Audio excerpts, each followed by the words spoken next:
veux bien faire les choses, je veux bien me dire, bah tiens, il est peut-être temps de prendre soin de toi parce que tu as des petits signaux qui arrivent, mais comment je fais?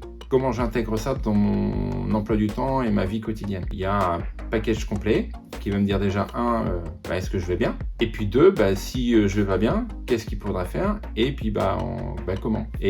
Et on va m'accompagner pour ça. Ça me permet de gagner du temps et d'être efficace. Ça fait la différence dans le sens où aujourd'hui, si j'ai un problème de santé, je ne vais plus pouvoir être aussi efficace. Mon esprit va être pris ailleurs. Si dans mon esprit, j'ai un petit voyant qui s'est allumé avec problème de santé, le petit voyant, il est là non-stop. Les super-héros, il y en a partout, mais les super-héros, ils finissent super mal comme tout le monde. En fait, c'est souvent, on se dit, mais non, moi, c'est pas possible, j'ai la forme et tout, j'ai l'hygiène de vie, tout.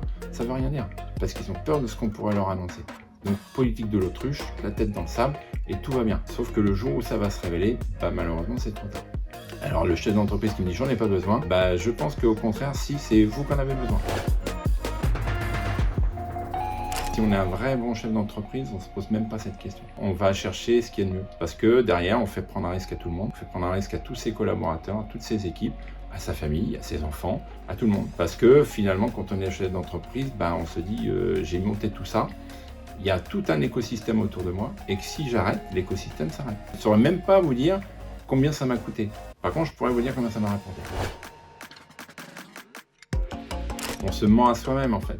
On ne veut pas s'écouter, mais parce qu'aujourd'hui, on est dans une société où on est pollué en permanence par un bruit de fond permanent. Les gens ne veulent pas s'ennuyer. Le premier mensonge, c'est déjà arrêtez-vous, posez-vous, pas de bruit. Là, maintenant, on va commencer à entendre un petit peu ce qui se passe à l'intérieur. Et c'est dans ces moments-là, moi, c'est à ce moment-là que j'ai commencé à dire tiens, ça serait peut-être bien que j'aille voir un peu ce qui se passe du côté de chez Good.